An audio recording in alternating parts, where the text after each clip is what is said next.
불륜을 용서한 순간 지옥이 시작됐다. 당신이라면 어떻게 하시겠어요?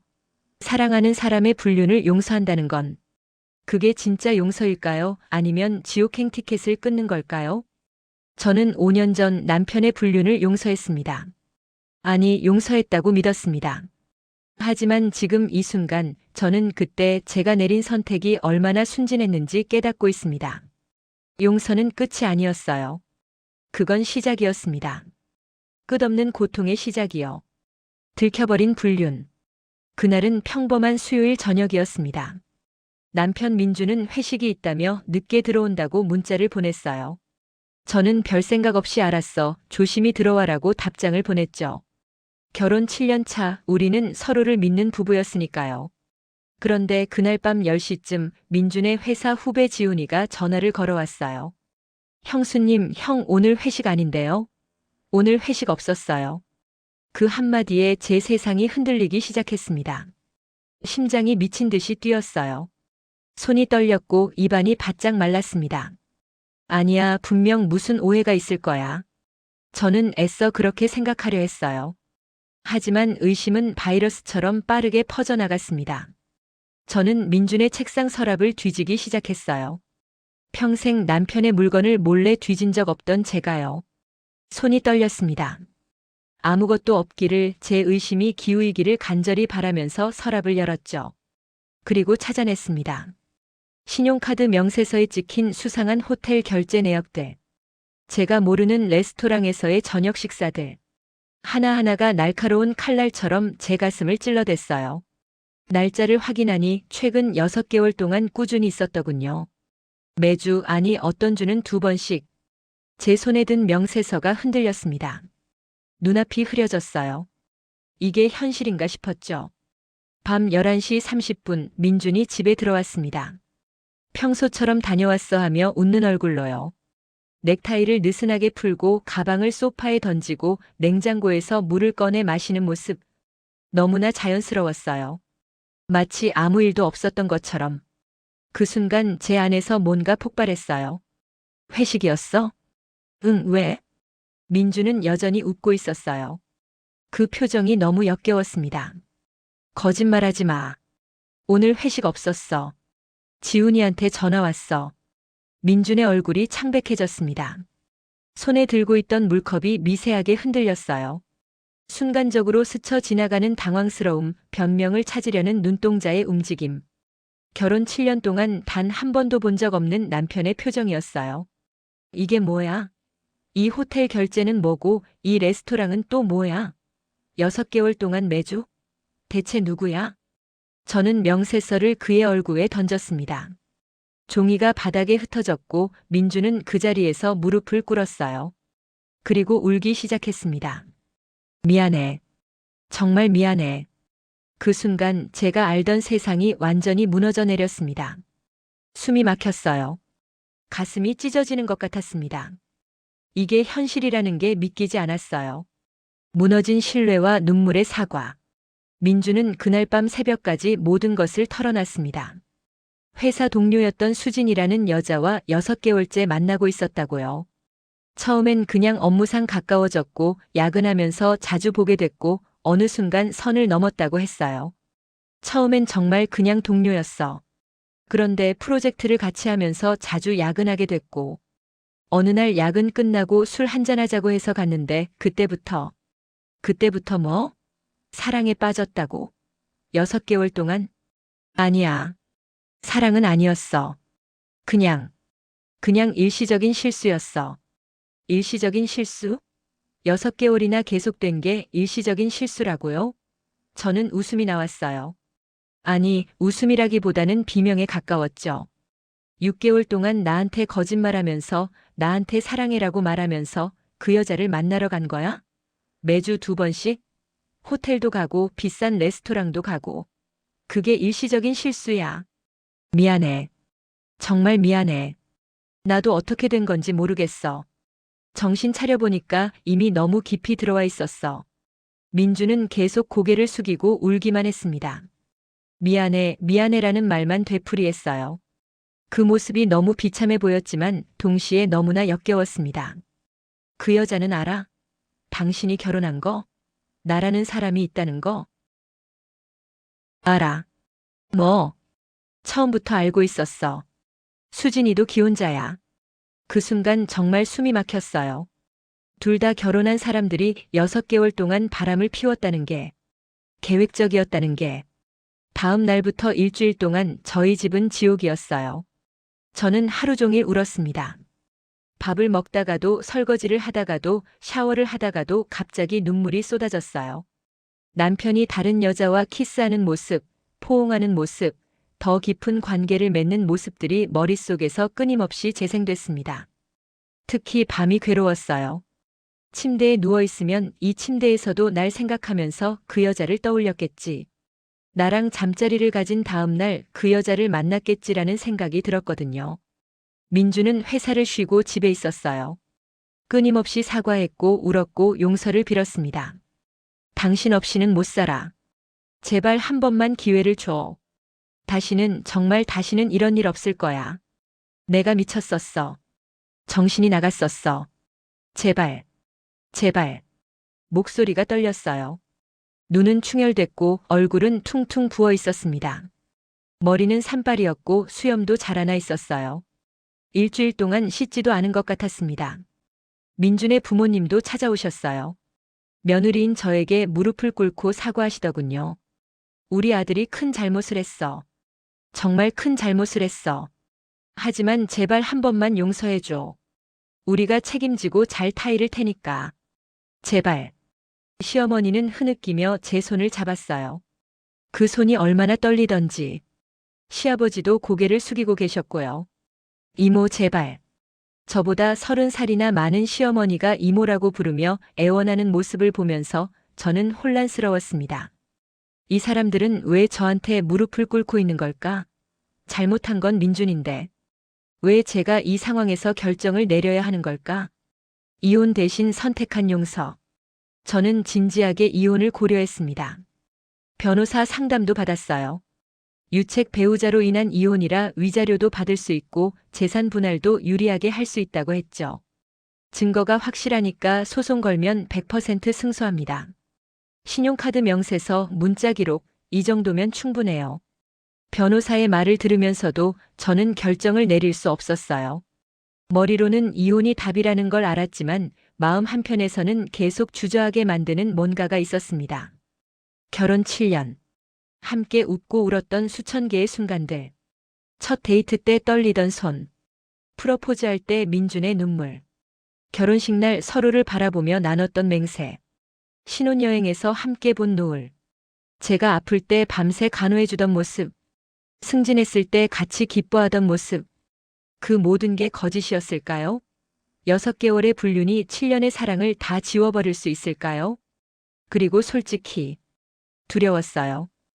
혼자가 되는 게, 36의 나이에 다시 시작하는 게, 주변 사람들의 시선이, 부모님한테 뭐라고 말해야 할지, 이혼녀라는 꼬리표가 평생 따라다니는 게, 친구들한테 상담을 구했어요.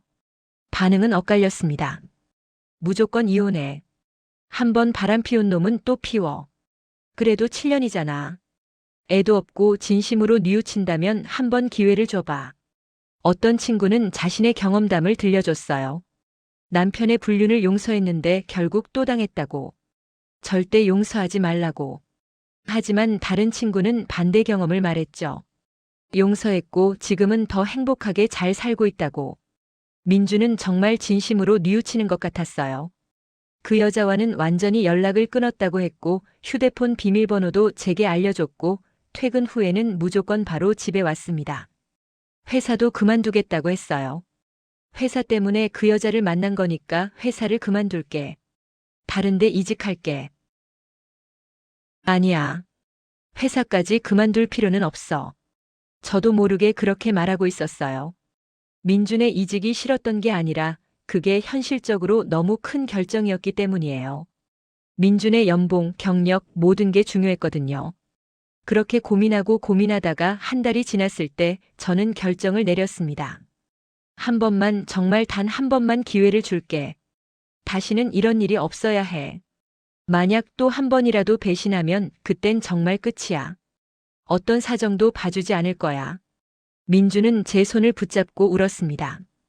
고맙습니다. 정말 고맙습니다. 평생 후회 안 하게 해줄게요. 당신만 사랑할게요. 정말 다시는 이런 일 없을 거예요. 그 순간만큼은 저도 믿었어요. 우리가 이겨낼 수 있을 거라고. 이 위기를 극복하고 더 강한 부부가 될 수 있을 거라고. 많은 부부들이 위기를 겪고 더 단단해진다잖아요. 하지만 그건 큰 착각이었습니다. 평온한 척 돌아온 일상. 표면적으로 일상은 돌아왔습니다. 민주는 다시 출근했고 저도 다시 일을 시작했어요. 아침에 함께 커피를 마시고 저녁에는 함께 저녁을 먹었습니다. 주말에는 가끔 영화도 보러 갔고 산책도 했어요. 평범한 부부의 모습이었죠. 겉으로는요. 민주는 정말 노력했어요. 그걸 인정해요. 퇴근하면 곧바로 집에 왔고 제가 어디 있는지 수시로 체크했습니다. 저보다 민준이 먼저 지금 뭐 해? 라고 문자를 보냈어요. 자신이 어디서 뭘 하고 있는지 사진까지 찍어서 보냈고요. 지금 사무실이야. 보고서 작성 중. 사진 보낼게. 그러고는 책상 앞에 앉아 있는 자신의 모습을 찍어 보냈어요. 퇴근 준비 중이야. 30분 후에 출발할게. 오늘 저녁 뭐 먹을까? 편의점에서 우유 사는 중. 필요한 거 있어? 일거수일투족을 보고했습니다. 마치 제가 그의 상사라도 되는 것처럼. 아니, 감시자처럼. 처음에는 그런 모습이 안심이 됐어요. 아, 정말 변하려고 노력하는구나. 더 이상 저를 속이지 않으려고 애쓰는구나. 투명하게 살려고 하는구나. 하지만 시간이 지날수록 이게 정상적인 관계가 아니라는 걸 깨달았어요. 부부가 서로를 이렇게까지 감시하고 보고해야 하나? 이게 사랑인가 아니면 그냥 감옥인가? 그리고 그 평온함이 얼마나 깨지기 쉬운 것인지도 알게 됐습니다. 사소한 행동 하나에 무너지는 마음. 불륜 발각 후 2달쯤 지났을 때였어요. 어느 토요일 오후 민준이 소파에 누워 휴대폰을 보면서 웃었습니다. 그냥 평범하게 푸아하고 웃었어요. 아주 즐거운 듯이. 그 순간 제 심장이 멎는 것 같았습니다. 누가 보낸 메시지에 저렇게 웃는 거지? 혹시 그 여자? 아니면 다른 여자? 뭐가 그렇게 웃긴 거야? 저렇게 행복하게 웃을 수 있는 거야? 저는 최대한 자연스럽게 물었어요. 목소리가 떨리지 않도록 조심하면서. 뭐 보는데? 뭐가 그렇게 웃겨? 아, 대학 동기 단톡방에서 누가 웃긴 짤 올렸어. 봐봐. 민주는 핸드폰을 제게 보여줬어요. 정말로 대학 동기 단톡방이었고 정말로 웃긴 짤이 올라와 있었습니다. 아무 문제 없는 정상적인 대화였어요. 하지만 제 의심은 사라지지 않았어요. 진짜 그게 다일까? 혹시 다른 대화창을 급하게 숨긴 건 아닐까? 그 짤은 핑계고 사실 다른 사람이랑 대화하던 중이었던 건 아닐까? 아니면 이중으로 카톡을 쓰는 건 아닐까? 또 다른 날 민준이 샤워하러 들어갔을 때 휴대폰 알림이 울렸어요. 침대 위에 놓인 휴대폰 화면이 켜지면서 카카오톡 메시지 알림이 떴습니다. 김지영 내일 보고서 회의 10시로 변경됐어요. 그게 전부였어요. 회사 동료의 업무 관련 메시지. 하지만 제 머릿속에서는 수백 가지 시나리오가 돌아갔습니다. 김지영? 이 사람 누구지? 민준이 김지영이라는 동료 얘기한 적 있었나? 혹시 새로운 여자? 왜 토요일 밤 10시에 업무 메시지를 보내? 내일 보고서 회의라는 게 진짜 회의일까 아니면 만남을 뜻하는 암호일까? 10시는 진짜 시간일까? 저는 그날 밤 잠을 이룰 수 없었어요. 옆에서 평화롭게 자고 있는 민준을 보면서 수천 가지 의심이 머릿속을 휘저었습니다. 다음 날 아침 저는 물었어요. 김지영이라는 사람 누구야? 응? 누구? 어젯밤에 문자 온 사람. 회의 시간 변경됐다고. 민준의 표정이 굳었습니다. 당신 내 휴대폰 봤어? 아니, 옆에 있다가 알림이 떠서 봤어. 거짓말이었어요. 저는 의도적으로 확인했거든요. 김지영은 우리 팀 막내야. 신입사원. 여자야? 응. 나이는? 25? 심장이 철렁 내려앉았어요. 25. 저보다 10살이나 어린 여자. 예쁘니? 무슨 소리야? 그냥 동료일 뿐이야. 물어본 거잖아. 예쁘냐고. 모르겠어. 관심 없어. 민준의 목소리에 짜증이 묻어났어요. 그리고 상처받은 표정을 지었습니다. 아직도 날 못 믿는 거야? 이게 뭐야? 여자 동료랑 업무 메시지 주고받는 것도 의심하는 거야? 맞는 말이었어요. 하지만 저는 멈출 수가 없었습니다. 이게 정상일까요? 남편이 웃기만 해도 누군가의 문자만 와도 이렇게 의심하고 불안해하는 게 휴대폰 알림이 공포가 된 이유. 휴대폰. 그건 제게 공포의 대상이 됐습니다. 민준의 휴대폰에서 알림이 울릴 때마다 제 심장은 불규칙하게 뛰었어요. 딩동. 그 작은 소리가 제게는 마치 사이렌처럼 들렸습니다. 누구지? 누가 문자를 보낸 거지? 무슨 내용일까? 혹시 그 여자? 아니면 새로운 여자? 왜 이 시간에? 왜 웃어? 왜 표정이 굳어? 왜 휴대폰을 뒤집어 놓아? 민주는 제게 휴대폰 비밀번호를 알려줬고 언제든지 봐도 되라고 했어요. 하지만 그게 더 괴로웠습니다. 제가 정말로 확인하고 싶었을 때 자연스럽게 그럴 수 없었거든요. 식사 중에, 대화 중에, 함께 TV를 볼 때 갑자기 휴대폰 좀 볼게라고 할 수는 없잖아요. 그건 제가 여전히 남편을 의심하고 있다는 걸 드러내는 거니까요. 용서했으면 믿어야지. 의심하지 말아야지. 머리로는 알았어요. 하지만 마음은 제 통제를 벗어나 있었습니다. 그래서 저는 몰래 확인하기 시작했어요. 민준이 샤워할 때, 화장실에 갈 때, 잠든 후에. 죄책감을 느끼면서도 멈출 수가 없었습니다. 휴대폰을 열 때마다 손이 떨렸어요. 이번엔 뭐가 나올까? 결정적인 증거가 나올까? 아니면 아무것도 없을까? 삭제된 메시지는 없을까? 다른 메신저 앱은 없을까? 대부분은 아무것도 없었어요. 평범한 업무 대화, 동기들과의 단톡방, 부모님과의 문자. 하지만 아무것도 없음이 안심이 되지 않았습니다. 오히려 더 불안했어요. 혹시 더 깊이 숨긴 걸까? 다른 앱을 사용하는 걸까? 비밀 계정이 있는 걸까? 아니면 제가 못 찾는 곳에 증거가 있는 걸까? 어느 날 민준의 카카오톡에서 수진이라는 이름을 발견했어요. 심장이 멎는 줄 알았습니다. 그 여자. 불륜 상대였던 그 여자. 손이 떨렸지만 대화창을 열었습니다. 더 이상 연락하지 마세요. 제발 부탁드립니다. 민준이 보낸 마지막 메시지였어요. 3개월 전 날짜. 그리고 그 후로는 아무런 대화도 없었습니다. 그 여자의 답장도 없었고요. 안심이 됐을까요? 아니요. 왜 이 대화를 지우지 않은 거지? 혹시 미련이 남아서? 아니면 다른 방법으로 연락하고 있어서 이건 위장용일까? 전화는 안 했을까? 이메일은? 다른 SNS는? 저는 인스타그램도 확인했어요. 민준의 팔로워 목록, 팔로잉 목록. 수진이라는 이름을 찾았지만 없었어요. 차단했거나 아니면 애초에 SNS로 연락하지 않았거나. 이게 얼마나 병적인 생각인지 저도 알았어요. 하지만 멈출 수가 없었습니다. 의심은 제 안에서 자라나는 괴물 같았어요. 제가 통제할 수 없는, 믿고 싶지만 믿을 수 없는 밤. 밤이 가장 괴로웠습니다. 민준이 옆에서 평화롭게 자고 있을 때 저는 천장을 바라보며 끊임없이 생각했어요.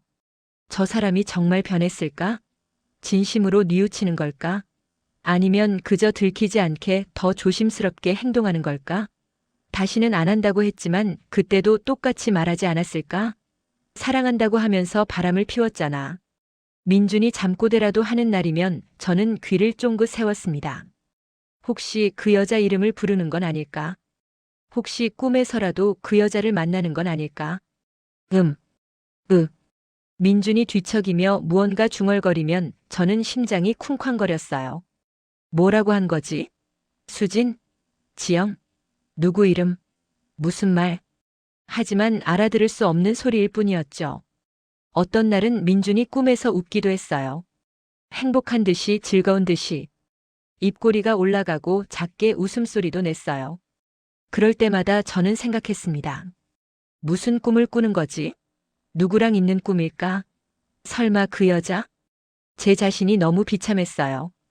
남편의 잠꼬대조차 의심하는 제 모습이, 꿈속의 웃음조차 질투하는 제 모습이.